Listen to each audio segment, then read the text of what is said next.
Welcome to animated box cinematic. आज की film है आयरन मैन पार्ट 2। इस फिल्म में दिखाया गया है कि एक इंसान टोनी की तरह आयरन सूट बनाता है और टोनी से बदला लेने के लिए उससे फाइट करता है। अगर आपने इसका पहला पार्ट नहीं देखा है तो प्लेलिस्ट पर जाकर देख सकते हैं। तो चलिए आयरन मैन पार्ट 2 की शुरुआत करते हैं। चल। पार्ट 2 वहीं से शुरू होता है जहां वह पार्ट 1 खत्म हुआ था। टोनी ने मान लिया है कि वह आयरन मैन है। यह खबर किसी के टीवी पर प्रसारित हो रही है और इस खबर का दर्शक है इवान। उसके पिता भी यह खबर देख रहे थे। यह खबर देखने के बाद उसके पिता का निधन हो गया है। तब इवान कहता है कि मैं आयरन मैन का बदला लूंगा। इसलिए वह एक छोटा आर्क रिएक्टर भी बनाता है जिसके माध्यम से वह अपना सूट बनाने जा रहा था, क्योंकि वह आयरन मैन से युद्ध करने जा रहा था। इवान का सूट कई दिनों के बाद बना है और उन्होंने इसे व्हिप्लैश नाम दिया है। इसकी क्षमता किसी भी प्रकार की धातु को काटने की थी। 6 महीने बाद टोनी कुछ लोगों के सामने भाषण दे रहा है। उन्होंने अपना वही सूट पहना है। वह बताते हैं कि मेरे पिता का सपना पढ़ाई लिखाई में ध्यान लगाओ, IAS बनो और देश को संभालो। नवीन इमारतों और उन्नत तकनीक वाला शहर बनाना था, लेकिन उन्होंने अपना सपना पूरा नहीं किया। अब मैं उनका सपना पूरा करूंगा। और वह अपना सूट सबके सामने प्रदर्शित करता है। यह सूट मेरी मदद करेगा। इस भाषण के बाद टोनी निकल रहे होते हैं कि एक महिला उनके पास पहुंचती है। वे टोनी से कहती हैं, मजा आया। कुछ लोग तुमसे कुछ पूछना चाहते हैं। वे चाहते हैं कि आप सुबह के समय अदालत जाएं। वे आपसे आपके सूट के बारे में पूछताछ करेंगे। कोर्ट में जाकर टोनी को पता चलता है कि वहां मिलिट्री है। कोर्ट प्रशासन उनसे कह रहा है कि आपने एक अद्भुत लोहे का सूट बनाया है, लेकिन आपके पास ये घातक शक्ति स्रोत नहीं होना चाहिए। इसे सेना को सौंप दो, क्योंकि इसके जरिए वह अपने सैनिकों को अच्छे से प्रशिक्षित कर सकते हैं। टोनी कहते हैं, नहीं, मैंने वह सूट बनाया है। मैंने इसके निर्माण में अपने प्रयास किए हैं। मैंने इस पर प्रयोग किया, इसलिए यह केवल मैं ही जानता हूं कि इसका उपयोग कैसे करना है। ये मेरा सूट है और मैं ही आयरन मैन हूं। ये बड़ी अच्छी बात कही आप। मेरे अलावा कोई भी आयरन मैन के रूप में सामने नहीं आ सकता। यहाँ टोनी का वही दोस्त भी है, लेकिन इस फिल्म वाले हिस्से में उसके चेहरे का लुक अलग है। इसका मतलब है टोनी से किसी और की दोस्ती हो गई है, लेकिन भूमिका वही है। वह भी यही कहता है, मुझे यह कहना पड़ रहा है, ये मुकदमा सचमुच धमकी देने वाला है। ये सेना के कब्जे में होना चाहिए। इसके बावजूद भी टोनी नहीं मानते। तभी वहां एक आदमी आता है जो हथियार तकनीक में माहिर है, जो यही कहता है। लेकिन टोनी ने घोषणा की, नहीं, मुझे मजाक नहीं उड़वाना अपनी चीज का, कि मैं किसी से सहमत नहीं होने वाला हूं। टोनी सबसे कहता है, मुझे पता था किसने ऐसा कहने को कहा है।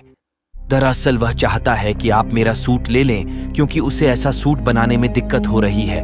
उन्होंने मेरी नकल करते हुए कई सूट बनाए हैं, लेकिन उनके पास वह शक्ति स्रोत नहीं है जो मेरे सूट में है। तो आप उसके जाल में क्यों फंस रहे हो? मैं आपको सबूत दिखाता हूं। टोनी भी उन्हें सबूत दिखाना शुरू कर देता है कि वह किस प्रकार का आदमी है। वह कहते हैं, इस हथियार निर्माता का मेरे सूट पर दबदबा नहीं है। आप ऐसा कैसे कर पाएंगे? मैं केवल इसका उपयोग कर सकता हूं और मैं जानता हूं कि इससे किसी को कोई नुकसान नहीं होगा। सभी लोग उसे समझाते हैं और वह वहां से चला जाता है। दूसरी तरफ दिख रहा है कि इवान ने अपना सूट व्हिप्लैश बनवाया है। मैं नहीं मानता। अब वह चाहता था कि वहां जाकर वह सीधे आयरन मैन से युद्ध कर सके। इसके विपरीत टोनी भी अपने सूट की जांच कर रहा है। उनके सूट में एक ऐसा रासायनिक तत्व था जो फायदेमंद के साथ साथ जानलेवा भी था। इससे टोनी के शरीर में जहर फैल रहा था।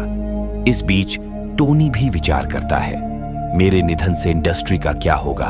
तो वह अपने सेक्रेटरी को बुलाता है और उससे कहता है, मैं तुम्हें अपने उद्योग के CEO के रूप में नियुक्त करता हूं। यह उद्योग अब तुम्हारे नियंत्रण में है।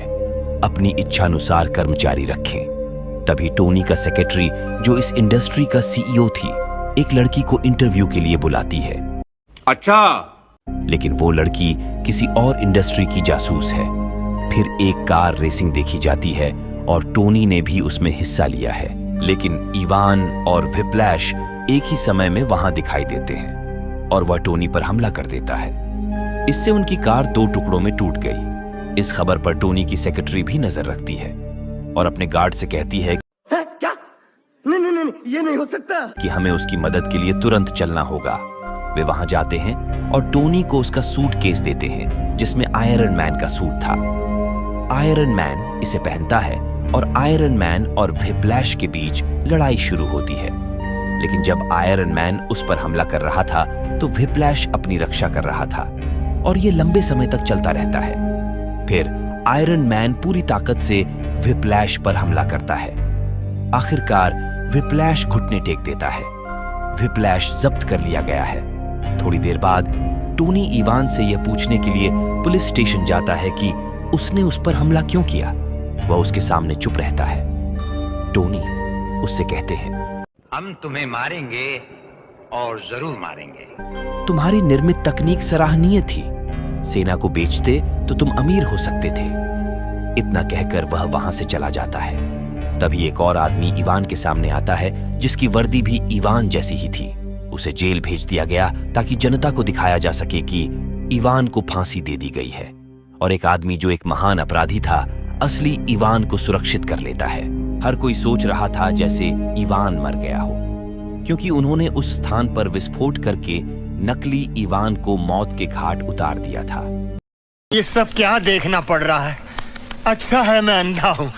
वह अपराधी एक उद्योग का मालिक और टोनी का सबसे बड़ा प्रतिद्वंद्वी था। वह आयरन मैन के सूट की तरह कई सूट भी बनाना चाहता था और वह इसकी एक पूरी सेना तैयार कर रहा है। उन्होंने इस कारण से इवान को भी जेल से मुक्त करा लिया था।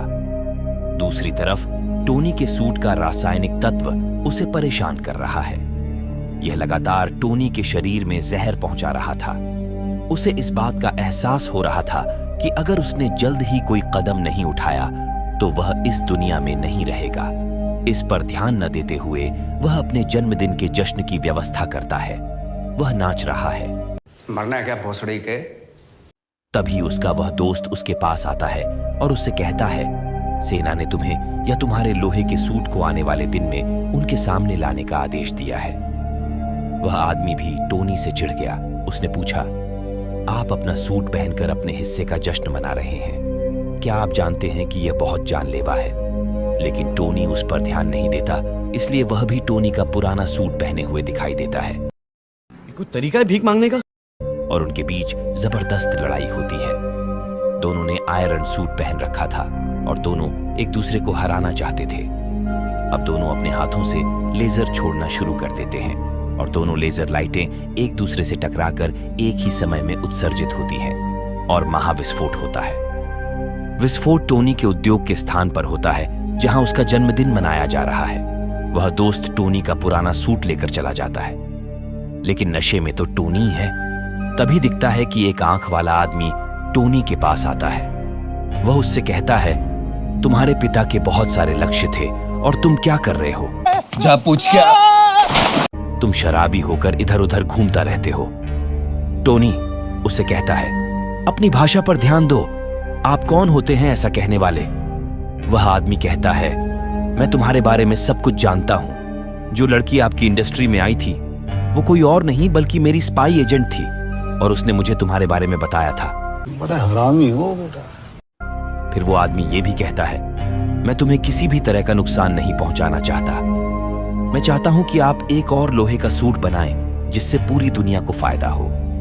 और मेरे पास तुम्हारे पिता का कुछ सामान है। यदि आप चाहें तो आप उन्हें मुझसे ले सकते हैं। टोनी उस एक आंख वाले व्यक्ति से सारा सामान ले लेता है। उसे पता चलता है कि उसके पिता जो शहर बनाना चाहते थे वह उस आर्क रिएक्टर के माध्यम से बनाया जा सकता है। वह इस पर शोध करना शुरू करता है और वह वहां पैलेडियम कोर का पूरा डिजाइन देखता है। इस पर और अधिक शोध करते हुए उन्होंने इसमें कुछ बदलाव लाते हुए एक अधिक तकनीकी आर्क रिएक्टर का निर्माण किया और वह उस आर्क रिएक्टर के माध्यम से एक नया सूट बनाता है और इसे मार्क 6 इंचेस नाम देता है। उसे इवान का फोन भी आता है जो कहता है कि मैंने तुम्हारे दुश्मन के साथ सहयोग करते हुए एक शक्तिशाली सूट बनाया है। मैं उस दिन का इंतजार करूंगा जब हम एक दूसरे से भिड़ेंगे। आइए राज, उजागर करें कि उन्होंने वह सूट कैसे बनाया। टोनी का वह दोस्त जो टोनी का पुराना सूट सेना में ले गया था, टोनी के प्रतिद्वंद्वी और इवान ने उस सूट में कुछ बदलाव लाए और उन्होंने कुछ उन्नत तकनीकों का उपयोग करके इसे और अधिक शक्तिशाली बना दिया, जो कई लड़ाइयों में हिस्सा लेते हुए लड़ सकता था। इसके विपरीत टोनी का प्रतिद्वंद्वी कई लोगों को भाषण दे रहा है। खत्म,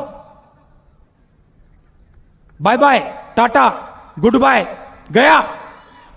मैंने आयरन सैनिक बनाए हैं क्योंकि यह आयरन मैन सिपाहियों का युग है। इसके विपरीत टोनी भी जानता है कि इवान किसी के प्रति ईमानदार नहीं है। वह अपने उसी प्रतिद्वंद्वी के पास जाता है जो उद्योग का मालिक है। वह उससे कहता है, इवान तुम्हें धोखा देगा, वह आपकी सारी सेना को पकड़ लेगा जो शहर पर हमला करने के लिए आगे बढ़ेगी। और ऐसा ही होता है। पहली नजर में इवान के पास सभी सूटों का नियंत्रण है, साथ ही उस मशीन का भी जिसे उन्होंने पहली बार नई तकनीक से बनाया था। कौन है ये लोग? कहां से आते हैं ये? वही सूट जो टोनी का पुराना सूट था। टोनी उस उद्योग मालिक से कहता है, मैंने कहा था जाओ अपनी सेना पर प्रभुत्व रखें, लेकिन बहुत देर हो चुकी थी। तभी गुप्त जासूस वहां पहुंच जाता है जहां इवान सभी सैनिकों को नियंत्रित कर रहा होता है, लेकिन वे सभी नियंत्रण से बाहर हो गए थे। अब टोनी आता है, वहां आकर वह अपनी शक्ति का प्रयोग कर सभी आयरन सैनिकों को समाप्त कर देता है। लेकिन व्हिप्लैश उसके सामने आता है जो अधिक शक्तिशाली होकर लौटा था। लोहे के सूट में टोनी उस पर हमला करना शुरू कर देता है, लेकिन उस पर कोई असर नहीं हो रहा था। व्हिप्लैश मजबूत हो गया था और वह जानता था कि आयरन मैन का सामना कैसे करना है। तभी टोनी को याद आता है कि जब उसकी उत्सर्जित लेजर उसके मित्र की लेजर से टकरा गई तो एक बहुत बड़ा विस्फोट होगा। वह अपने दोस्त से कहता है, चलो फिर से इसका परीक्षण करते हैं। अब वे वैसी ही हरकत करते हैं और वहां एक बड़ा विस्फोट हो जाता है। व्हिप्लैश मौके पर ही समाप्त हो गया है। इसके अलावा यह देखा जाता है कि वही एक आंख वाला आदमी टोनी के पास आता है। वह उससे कहता है, क्या गुंडा बनेगा रे तू? क्या मैं तुम्हारे लिए एक शुभ समाचार बता सकता हूं? आपका आयरन मैन सूट एवेंजर्स द्वारा सिद्ध किया गया है। इसका मतलब है कि इसका इस्तेमाल एवेंजर्स की टीम करेगी, लेकिन मुझे खेद है कि आपको इसके लिए नहीं चुना गया। तुम्हें इसके पीछे रहकर काम करना पड़ेगा। टोनी कहते हैं, कोई बात नहीं, मैं सहमत हूं, लेकिन मुझे इस काम का इनाम चाहिए। फिर अगले सीन में दिखता है अदालत प्रशासन के सदस्य टोनी और उसके दोस्त को पुरस्कार देते हैं और वे यह कहकर उनको प्रसन्न करते हैं कि तुमने सारे जगत का उद्धार किया है। और यही आयरन मैन पार्ट 2 की समाप्ति हो जाती है। मार्वल के और भी मूवीज देखने के लिए चैनल पर अलग से प्लेलिस्ट बना दी गई है। मार्वल की जितनी भी मूवीज है उसी प्लेलिस्ट पर आएंगी। अगर तुम लोग नए हो तो सब्सक्राइब करो, वो जो लाल वाला बटन है उसके साथ सूर्य नमस्कार करो या फिर अनुलोम विलोम, मुझे नहीं पता, बस क्लिक हो जाना चाहिए।